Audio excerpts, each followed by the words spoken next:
Hi, one Best PR Videos. I'm Peter Loshak. It's Week 16 in the NFL, and we're doing our regular segment with SBR contributor Doug Upstone, getting his top 3 value plays each week of the upcoming NFL card. Doug Upstone, thanks for being back with us. Peter, glad to be back here once again, and 2 weeks in a row with some winners, and 5 out of the last 6. So things are definitely looking up as we look to close the season here and get down to the nitty-gritty of the last part of the regular season. Yes, looking nice again. Nice crisp shirt, starched collar, looking and a nice tie. All right, you're looking sharp, looking like you're going to have another good week. What do you have for us for Week 16? First value pick, Doug Upstone. My first value pick, Peter, is with Baltimore. Now, Baltimore's going to come into this game with a massive quarterback edge, because the Houston Texans, wow, losing 3 quarterbacks in 3 weeks, and now having to, even though they're mathematically still alive, having to dig down to the St. Louis Rams practice squad to bring back Case Keenum, who actually performed fairly well for a couple games last season for Houston before he was figured out and defensive coordinators started taking away his first read. And then, because he's only 6'1" or so, when they rushed him when he passed with the throwing lanes, all the defenders put their hands up and batted down some passes.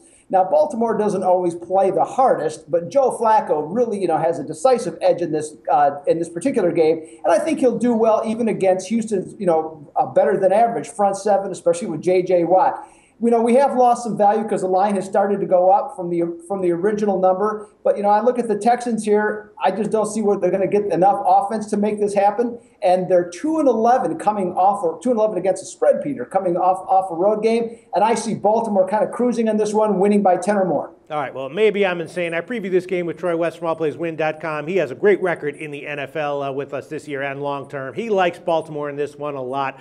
I said I like Houston. Now I'm hearing you're liking Baltimore. I'm sticking to my guns. I'm going to take Houston here, but I might wind up looking like the idiot. You guys all looking like the smart one. All right, what's your second value play this week, Doug? My second value play, Peter, is with Dallas, and it has to do with circumstances. Mm-hmm. Now, the Cowboys do not look like they're going to fold up the tent like they typically do in December. And their impressive win last week against Philadelphia puts them in position to where they could be the number 1 or possibly number 2 seed in the NFC. Now, Indianapolis has already wrapped up their mediocre division with their play last week. And going into this game, when you look at the AFC hierarchy in this particular game, the Colts probably are not going to change their position at number 3 in the standings. So in terms of how the outcome of this game, in terms of how it matters to them, I don't think it matters much. I think the only thing that they're wanting to do and be curious to do is they've committed 12 turnovers in the last 4 games. So I think they're looking just to kind of clean that up. Now, Dallas, I think, has a much greater sense of urgency because of the position that they're in, with the ability to win not only their division, but then, as I said, get higher up in terms of the seeding. I think Indianapolis plays okay, but Dallas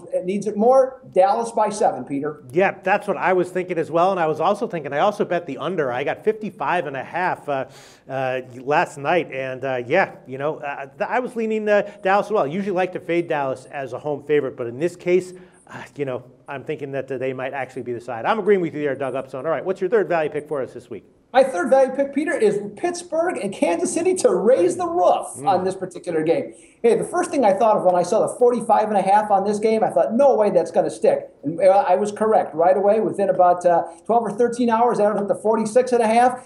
And I don't think it's going to stop necessarily even there. You look at Pittsburgh last week, they had almost 400 yards of offense, gave up almost 400 yards on defense, yet somehow that game went under against Atlanta. Now, I look at the Steelers, they're averaging 35 points per game at Heinz Field, and they're going up against a Kansas City defense a Kansas City offense that has yet to throw a touchdown pass to a wide receiver. Well, if they don't do it this week, I don't think they ever will, because Pittsburgh's giving up 7.7 yards per pass attempt and 28 points per game at home. So with this being the case, Peter, the Steelers are 6-0 over at home this season, and they're 8-0 over at the same location against teams that have a completion percentage of 61% or higher the last 2 seasons. I think this contest blows by the total, goes over easily. Yeah, you might have a good play there, Doug. I researched this game. I looked at it, and for now it was a pass. I had me scratching my head a little bit, and I wrote, maybe the over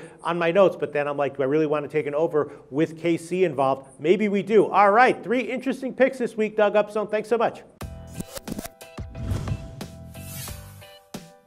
The SBR Network offers free sports picks and game breakdowns.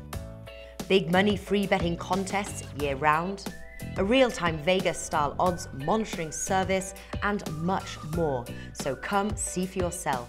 To stay updated on SBR news and promotions, follow us on Twitter, Facebook, and Google+, and do be sure to subscribe to the Sportsbook Review YouTube channel to catch all our daily sports shows.